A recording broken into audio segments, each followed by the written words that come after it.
నమస్కారం DTV news కి స్వాగతం. హెడ్లైన్ చూద్దాం.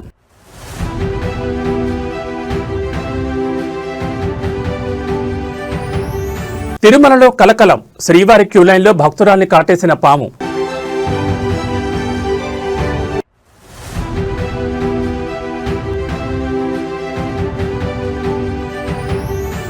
పాత బస్తీ మెట్రోకు గ్రీన్ సిగ్నల్, నెల రోజుల్లో భూసేకరణ పూర్తి చేయాలని సర్కార్ dead line.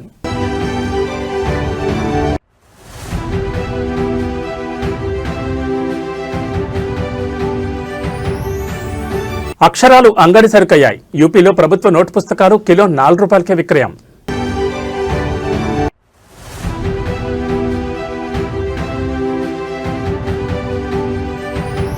T20 world cup టీమిండియాకు షాక్, దక్షిణాఫ్రికా చేతిలో భారత్ చిత్తు.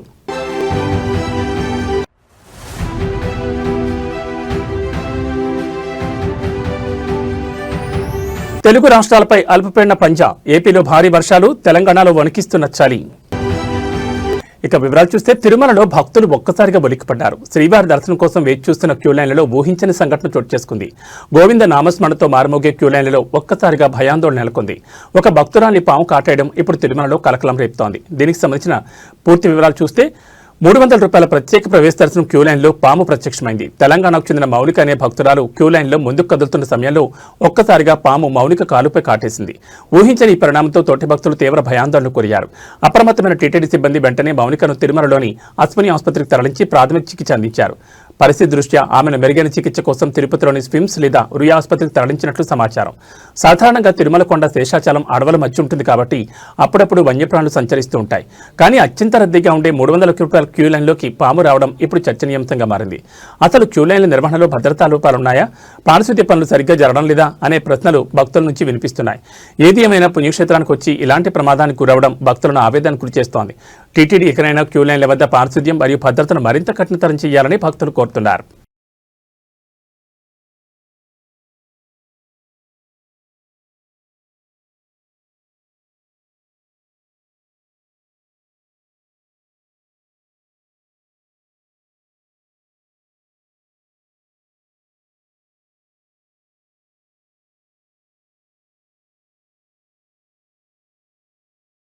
ఆంధ్రప్రదేశ్లో ఇంటర్ పరీక్షలు ప్రారంభమయ్యాయి. ఇవాళ ఫస్ట్ ఇయర్ విద్యార్థులకు పరీక్షలు జరుగుతుండగా రేపు సెకండ్ ఇయర్ విద్యార్థులు తమ పరీక్షలకు హాజరు కానున్నారు. పరీక్షల నిర్వహణ కోసం రాష్ట్ర వ్యాప్తంగా 1537 కేంద్రాలను ఇంటర్ బోర్డు ఏర్పాటు చేసింది. పరీక్ష సమయానికి ఒక్క నిమిషం ఆలస్యమైనా లోపలికి అనుమతించేది లేదని అధికారులు ముందే స్పష్టం చేశారు. ఆంధ్రప్రదేశ్లో ఇంటర్ పరీక్షలు ప్రారంభమయ్యాయి. ఇవాళ ఫస్ట్ ఇయర్ విద్యార్థులకు పరీక్షలు జరుగుతుండగా రేపు సెకండ్ ఇయర్ విద్యార్థులు పరీక్షలకు హాజరు కాబోతున్నారు. అయితే కొంతమంది ఎగ్జామ్ హాల్కి ఆలస్యంగా రావడంతో వారిని గేటు దగ్గరే ఆపేశారు సిబ్బంది. లోపలికి పంపించాలని గేటు దగ్గర నిలబడి ఎదురు చూస్తున్నారు విద్యార్థులు. ట్రాఫిక్ కారణంగా ఆలస్యమైందని, ఈసారికి అనుమతించాలని తల్లిదండ్రులు వేడుకున్నారు. సిబ్బంది అనుమతించకపోవడంతో విద్యార్థులు కంటతడి పెట్టారు. ఈ ఒక్కసారికి అనుమతించాలని గేటు దగ్గర నిలబడి కన్నీరు పెట్టుకున్నారు. ఆంధ్రప్రదేశ్ రాష్ట్ర వ్యాప్తంగా ఈ సంవత్సరం మొత్తం 10,57,899 మంది విద్యార్థులు పరీక్షలకు హాజరవుతున్నారు. ఇందులో 5,31,275 మంది మొదటి సంవత్సరం విద్యార్థులు ఉండగా 5,26,264 మంది ద్వితీయ సంవత్సరం విద్యార్థులు హాజరు కానున్నారు. పరీక్షలు ఉదయం 9 గంటల నుంచి మధ్యాహ్నం 12 గంటల వరకు జరగనున్నాయి. పరీక్ష సమయానికి ఒక్క నిమిషం ఆలస్యమైన కేంద్రంలోకి అనుమతించబోరని, ముందే సెంటర్కు చేరుకోవాలని ఇంటర్ బోర్డు స్పష్టం చేసింది.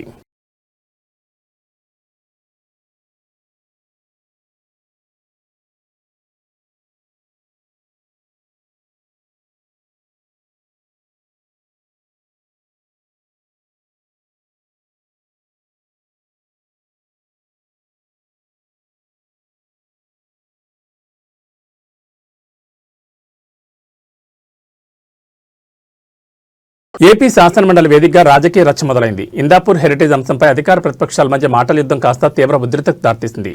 వైసీపీ ఎమ్మెల్సీల ఆందోళనతో సభ దద్దరిల్లిపోయింది. ఇందాపూర్ మరియు హెరిటేజ్ అంశంపై తక్షణమే చర్చ చేపట్టాలని వైసీపీ ఎమ్మెల్సీలు పట్టుబట్టారు. వైసీపీ సభ్యులు ఇచ్చిన వాయిదా తీర్మానాన్ని చైర్మన్ మోషన్ రాజ్ తిరస్కరించడంతో ఒక్కసారిగా పరిస్థితి మారిపోయింది. చైర్మన్ నిర్ణయానికి వ్యతిరేకంగా వైసీపీ ఎమ్మెల్సీలు నినాదాలు చేస్తూ పోడియం వైపు దూసుకెళ్లారు. సభలో గందరగోళం నెలకొనడంతో చర్చకు అవకాశం లేని పరిస్థితిలో చైర్మన్ సభను తాత్కాలికంగా వాయిదా వేశారు. మండలి ప్రారంభం కాగానే వైసీపీ సభ్యులు హెరిటేజ్ అంశాన్ని లేవనెత్తారు.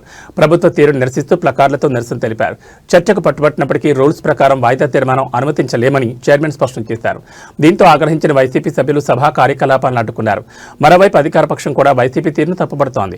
ప్రజల సమస్యల కంటే రాద్ధాంతం చేయడమే ప్రతిపక్షం పనిగా పెట్టుకుందని విమర్శిస్తోంది.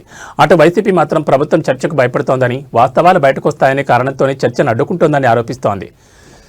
ప్రస్తుతానికి సభ వాయిదా పడింది. తిరిగి సభ ప్రారంభమైన తర్వాత కూడా ఇదే వేడి కొనసాగే అవకాశం కనిపిస్తోంది. వైసీపీ సభ్యులు తమ ఆందోళన కొనసాగిస్తారా లేదా ప్రభుత్వం చర్చకు అంగీకరిస్తుందా అనేది వేచి చూడాలి.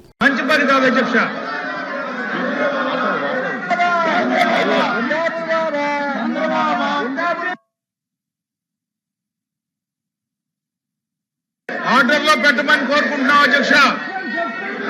ఈ రకంగా వాళ్ళు వచ్చి పోడియం మీద మీ మీద దాడి చేసేలాగా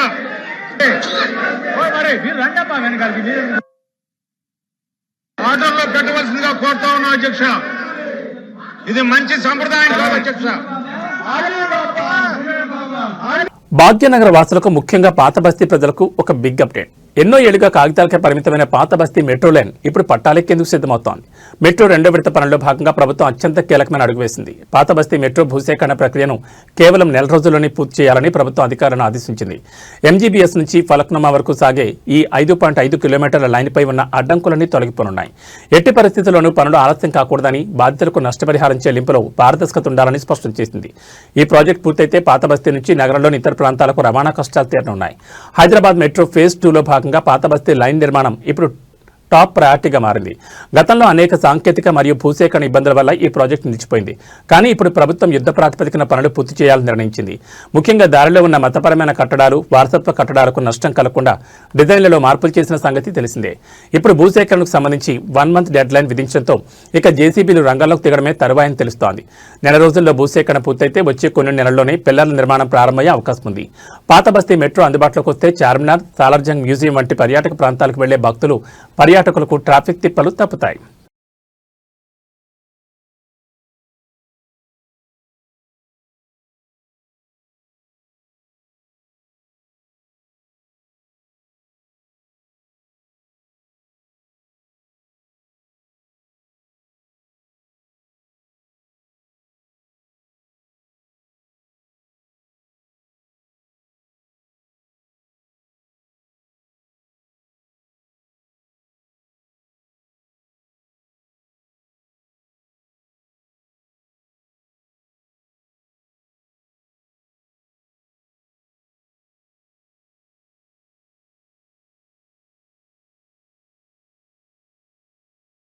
ఆదిలాబాద్ జిల్లాలో పెను ప్రమాదం తప్పింది. ప్రయాణికులతో వెళ్తున్న ఒక ఆర్టీసీ బస్సు అదుపు తప్పి వాగులో పడిపోయింది. ఉట్నూరు మండలంలో జరిగిన ఘటనతో ఒక్కసారిగా స్థానికులు భయాందోళన గురయ్యారు.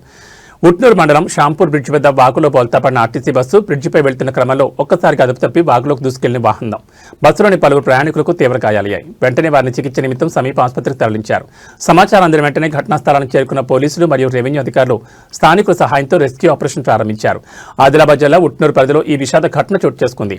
షాంపూర్ బ్రిడ్జి వద్ద ప్రయాణికులతో వెళ్తున్న ఆర్టీసీ బస్సు డ్రైవర్ నియంత్రణ కోల్పోవడంతో నేరుగా వాగులోకి పడిపోయింది. బస్సు పడిన సమయంలో ప్రయాణికుల ఆర్తనాదాలతో ఆ ప్రాంతం దద్దలింది. స్థానికులు వెంటనే స్పందించి బస్సు అద్దాలు పగలగొట్టి ప్రయాణికులను బయటకు తీశారు.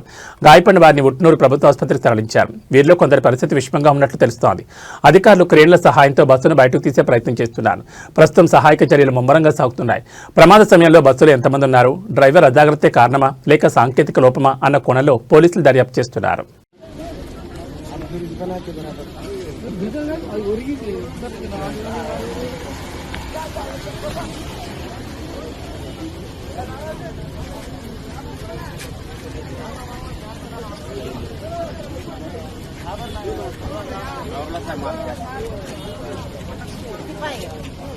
తెలంగాణలో గత ప్రభుత్వం చేపట్టిన ప్రాజెక్టులు 80% పూర్తయినా మిగిలిన 20% పనులు పూర్తి చేయడానికి రాష్ట్ర ఖజానాలో సరిపడ నిధులు లేవని ముఖ్యమంత్రి రేవంత్ రెడ్డి అసహనం వ్యక్తం చేశారు. గత పాలకుల తప్పిదాల వల్ల రాష్ట్రం అప్పుల ఊబిలో కోరుకుపోయిందని ఆయన ఆరోపించారు. అయితే ముఖ్యమంత్రి వ్యాఖ్యలపై ప్రతిపక్షాలు తీవ్రస్థాయిలో ధ్వజమెత్తున్నాయి. రాష్ట్ర అభివృద్ధికి ప్రాజెక్టులకు నిధులు లేవంటున్న ప్రభుత్వం మరి పార్టీ ప్రచారాలకు, ఇతర కార్యక్రమాలకు వేల కోట్లు ఎక్కడి నుంచి వస్తున్నాయని విపక్ష నేతలు ప్రశ్నిస్తున్నారు. ఒకవైపు ప్రాజెక్టులు ఆగిపోతున్నాయని ఆవేదన, మరోవైపు నిధుల మళ్లింపుల ఆరోపణలు. ఈ నేపథ్యంలో అసలు రాజకీయ సమీకరణాలు ఎలా ఉన్నాయో, రాష్ట్ర ఆర్థిక పరిస్థితిపై శ్వేతపత్రం విడుదల చేసిన ప్రభుత్వం అప్పుల వడ్డీలకే సగం ఆదాయం పోతోందని చెప్తోంది. 80% పూర్తయిన ప్రాజెక్టులను గాలి కుదిలేసి కొత్త పథకాలకు నిధులు ఎలా కేటాయిస్తారని సామాన్య ప్రజలు సైతం సోషల్ మీడియా వేదికగా ప్రశ్నిస్తున్నారు. కాంగ్రెస్ పార్టీ అవసరాల కోసం భారీగా నిధులు వెచ్చిస్తున్నారన్న ఆరోపణలపై అధికార పక్షం ఇప్పటి వరకు స్పష్టమైన వివరణ ఇవ్వలేదు. నిధుల వివాదంపై ప్రభుత్వం ఇచ్చే తదుపరి వివరణ కోసం వేచి చూడాలి.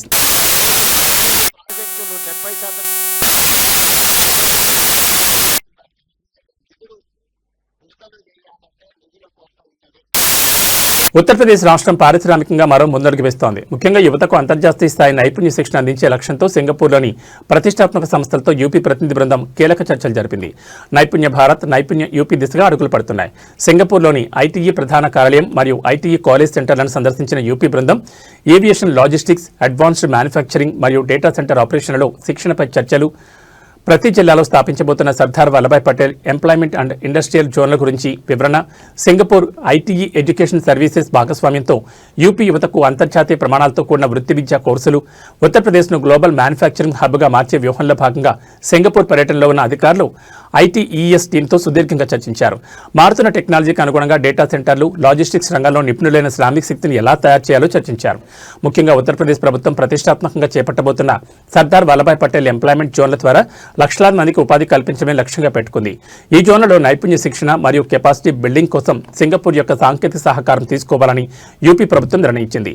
ఈ అంతర్జాతీయ భాగస్వామ్యం ద్వారా యూపీలోని యువతకు కేవలం స్వదేశంలోనే కాకుండా ప్రపంచవ్యాప్తంగా ఉద్యోగ అవకాశాలు దక్కుతాయని అధికారులు భావిస్తున్నారు. పారిశ్రామికీకరణలో వేగం పుంజుకుంటున్న తరుణంలో ఈ సింగపూర్ మోడల్ నైపుణ్య శిక్షణ యూపీకి ఎంతగానో ఉపయోగపడనుంది.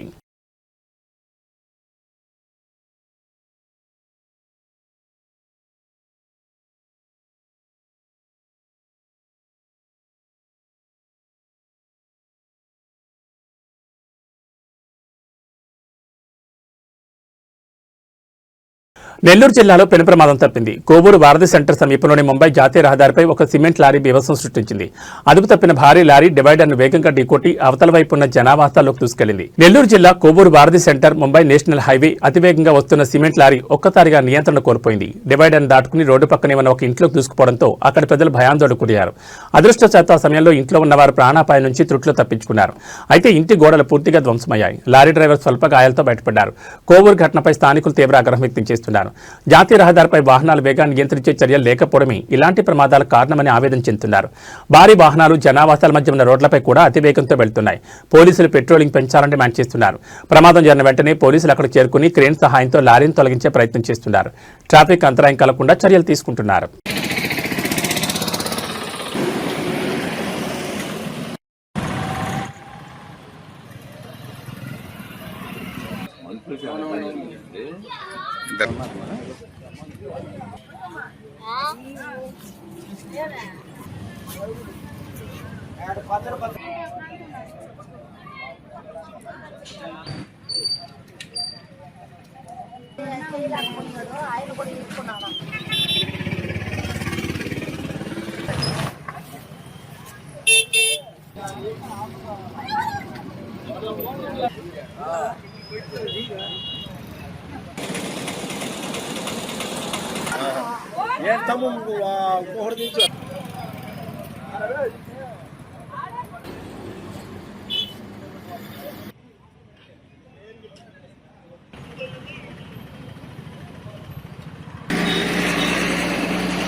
వాళ్ళని అడిగితే మనకు క్లారిటీ వస్తుంది. మేము అక్కడి నుంచి వచ్చి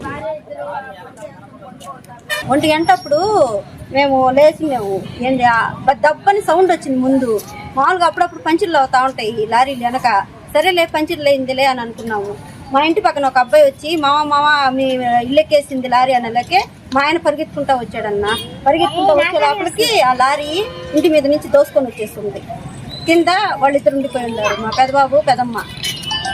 వాళ్ళని మా ఊళ్ళో లాగారు బయటికి. లారీలో అబ్బాయిని కూడా మా ఆయనే లాగాడు. ఆయన పేరు మౌలాలి మస్తానమ్మ. హాస్పిటల్లో ఉండారన్న. కొంచెం నరాలు ఎంత చిట్లు ఉన్నాయంట. ఎక్స్రేలు తీస్తా ఉన్నారు. మా తల దగ్గర దెబ్బలు ఉందంట. ఆపరేషన్ చేయాలి. అటు పోయే లారీ అన్నది తాడిపత్రి నుంచి వస్తుందంట, నెల్లూరుకి పోతుంది. అక్కడ నుంచి డివైడర్ కొట్టుకొని డివైడర్ నుంచి లోపల ఇంటి మీదకి వచ్చేస్తుంది అన్నదే. ఆ సౌండ్ కూడా భయంకరంగా వచ్చింది. ఆ సౌండ్కి లేచి పరిగించాను. ఉత్తరప్రదేశ్లో విద్యా వ్యవస్థను ఉలిక్కిపడేలా చేసిన ఒక దారుణ ఘటన వెలుగులోకి వచ్చింది. పేద విద్యార్థులకు ఉచితంగా అందాల్సిన నోట్ పుస్తకాలు, అక్షరాలు దిద్దాల్సిన చోటు నుండి అంగడి సరుగ్గా మారిపోయాయి. ఉత్తరప్రదేశ్లోని విద్యాశాఖ నిల్వ ఉంచిన వేల సంఖ్యలో నోట్ పుస్తకాలు బహిరంగ మార్కెట్లో కిలోల లెక్కన అమలవుతున్నాయి. ప్రభుత్వ ముద్ర ఉన్న ఈ పుస్తకాలను చిత్తు కాగితాల ధరకు విక్రయిస్తుండడం కలకలం రేపింది. ఒక అప్రమత్తమైన పౌరుడిచ్చిన సమాచారం మేరకు పోలీసులు జరిపిన దాడుల్లో షాకింగ్ నిత్యాలు బయటపడ్డాయి. సుమారు 15,000 నోట్ పుస్తకాలను అధికారులు స్వాధీనం చేసుకున్నారు. ఇవన్నీ ప్రభుత్వ పాఠశాలలోని విద్యార్థులకు పంపిణీ చేయాల్సినవి. మార్కెట్లో ఒక్కో పుస్తకం విలువ 10,000 రూపాయల్లో ఉంటే ఇక్కడ మాత్రం కేవలం 4 రూపాయలకే కిలో చొప్పున విక్రయిస్తున్నట్టు తేలింది. ఈ వ్యవహారంలో విద్యాశాఖలోని కింది స్థాయి సిబ్బంది నుండి పై స్థాయి అధికారుల వరకు ఎవరి హస్తం ఉందనే కోణంలో దర్యాప్తు జరుగుతోంది. పిల్లల చదువులతో చెలగాటమాడుతున్న ఇలాంటి వారిని కఠినంగా శిక్షించాలని స్థానికులు డిమాండ్ చేస్తున్నారు.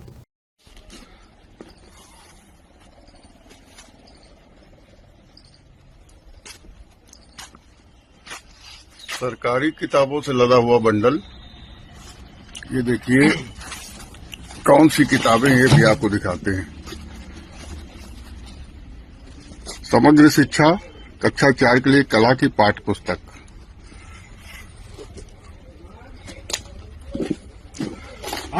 और ये निःशुल्क वितरण है 2026-27 की किताबें। ये पूरा ट्रक भरा हुआ है।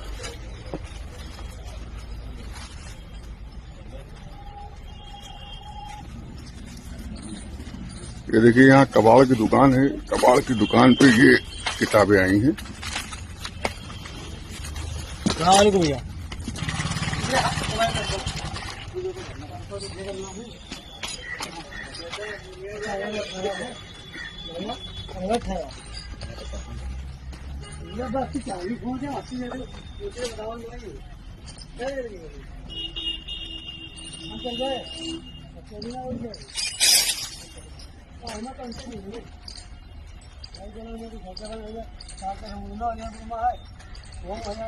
T20 ప్రపంచ కప్ 2026 సూపర్ 8 దశలో భారత్ జట్టుకు చేదు ఆరంభం ఎదురైంది. అహ్మదాబాద్లో నరేంద్ర మోడీ స్టేడియంలో దక్షిణాఫ్రికాతో జరిగిన తొలి మ్యాచ్లో టీమిండియా 76 పరుగుల భారీ తేడాతో ఓటం పాలైంది.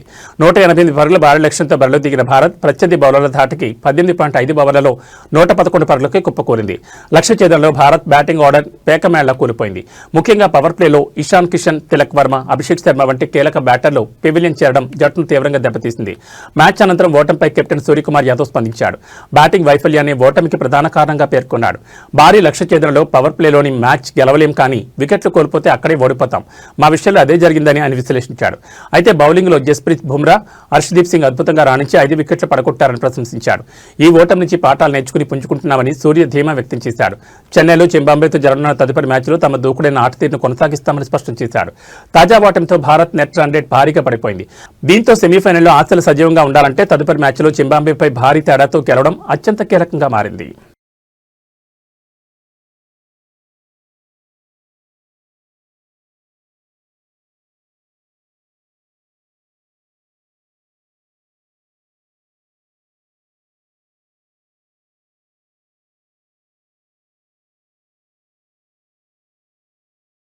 తెలుగు రాష్ట్రాల వాతావరణం ఒక్కసారిగా మారిపోయింది. బంగాళాఖాతంలో ఏర్పడిన అల్పపీడనం ఇప్పుడు ఏపీ తీరానికి కమ్మేస్తోంది. రాగల 24 గంటలు అత్యంత కీలకం కానున్నాయి. అటు వర్షాలు, ఇటు చలిగాలులతో ప్రజలు అప్రమత్తంగా ఉండాలని వాతావరణ కేంద్రం హెచ్చరిస్తోంది. అల్పపీడన ప్రభావంతో ఏపీ తీర ప్రాంత జిల్లాలో రాగల 24 గంటల్లో భారీ నుంచి అతి భారీ వర్షాలు కురిసే అవకాశం ఉంది. గంటకు 40 నుంచి 50 కిలోమీటర్ల వేగంతో బలమైన గాలులు వీచే అవకాశం ఉంది. మత్స్యకారులు వేటకు వెళ్లొద్దని అధికారులు హెచ్చరించారు. అల్పపీడన ప్రభావంతో తెలంగాణలో పొడిగాలులు వీచనున్నాయి. దీనివల్ల రాబోయే 2 రోజుల్లో చలి తీవ్రత ఒక్కసారిగా పెరిగే అవకాశం ఉంది. పలు జిల్లాల్లో ఉష్ణోగ్రతలు సాధారణం కంటే 2 నుంచి 4 డిగ్రీలు తక్కువగా నమోదయ్యే అవకాశం ఉంది. బంగాళాఖాతంలో ఏర్పడిన అల్పపీడన ద్రోణి తీరం వైపు వేగంగా దూసుకొస్తోంది. దీని ప్రభావంతో నెల్లూరు, ప్రకాశం, బాపట్ల మరియు ఉమ్మడి గోదావరి జిల్లాలో అవకాశం మేఘావృతమై ఉంటుంది. ఇప్పటికే పలుచోట్ల చిరుజల్లులు మొదలయ్యాయి. లోతట్టు ప్రాంతాల ప్రజలు అప్రమత్తంగా ఉండాలని విపత్తు నిర్వహణ శాఖ సూచించింది. మరోవైపు తెలంగాణలో వాతావరణం భిన్నంగా ఉంది. ఆకాశం నిర్మలంగా ఉన్నప్పటికీ ఉత్తర భారత్ నుండి వీస్తున్న చలిగాలులకు తోడు అల్పపీడన ప్రభావంతో రాష్ట్రమంతటా చలిపూరి పంజా విసురుతోంది. ముఖ్యంగా ఏజెన్సీ ప్రాంతాలు మరియు హైదరాబాద్ శివారు ప్రాంతాల్లో రాత్రి ఉష్ణోగ్రతలు భారీగా పడిపోయే అవకాశం ఉంది.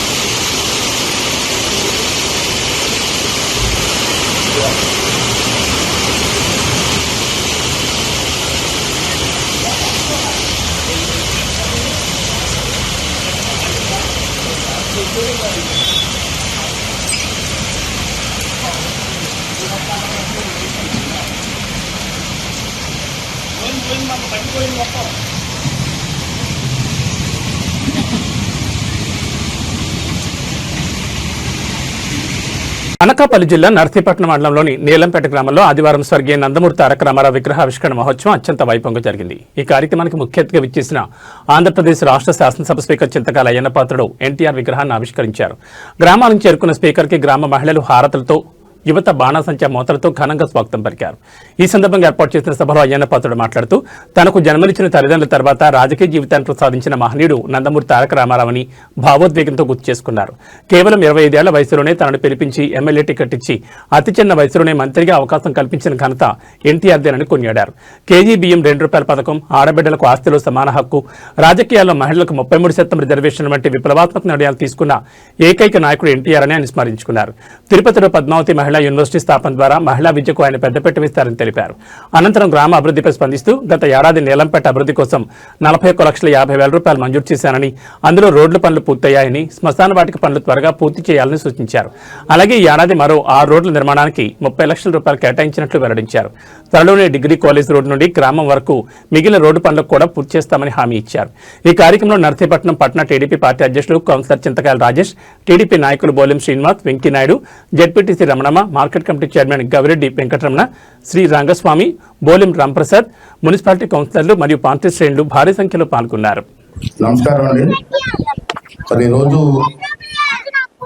చాలా ఆనందకరమైన విషయం ఏంటంటే, నాకు తల్లి తండ్రి తర్వాత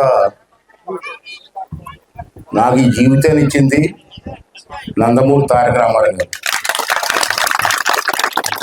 మీ అందరికీ తెలుసు, నేను చిన్నప్పుడు చదువుకున్న తర్వాత డిగ్రీ పాస్ అయ్యాను. డిగ్రీ పాస్ అయిన తర్వాత నాకు అప్పుడు 25 సంవత్సరాలు. ఇప్పుడైతే 70 వచ్చాయి నాకు. ఇప్పుడే నేను కుర్రవాడిని కాదు, 70 సంవత్సరాలు వచ్చాయి నాకు. 25 సంవత్సరాల వయసు ఉన్నప్పుడు ఎన్టీ రామారావు గారు నన్ను పిలిపించారు హైదరాబాద్. పిలిపించి రమ్మంటే వెళ్ళాను. రామారావు గారి ఇంటికి వెళ్తే, నీకు ఎమ్మెల్యే టికెట్ ఇస్తాను, పోటీ చేస్తాను అడిగారు. అప్పుడు నాకు ఎమ్మెల్యే అంటే తెలియదు, రాజకీయాలు తెలియదు. తాతయ్య గారు చనిపోయినప్పుడే లక్షాపతి గారు, సార్ నాకు రాజకీయాలు తెలియదు సార్, ఎలాగంటే పోటీ చేయవా అన్నారు. సరే మీరు చెప్తారు కాబట్టి పోటీ చేస్తాను. అప్పుడు వచ్చి నర్సీపట్నం వచ్చి ఎమ్మెల్యేకి పోటీ చేశాను. మరి వీళ్ళ రాజకీయాల్లో ఈ స్థాయికి ఎదిగానంటే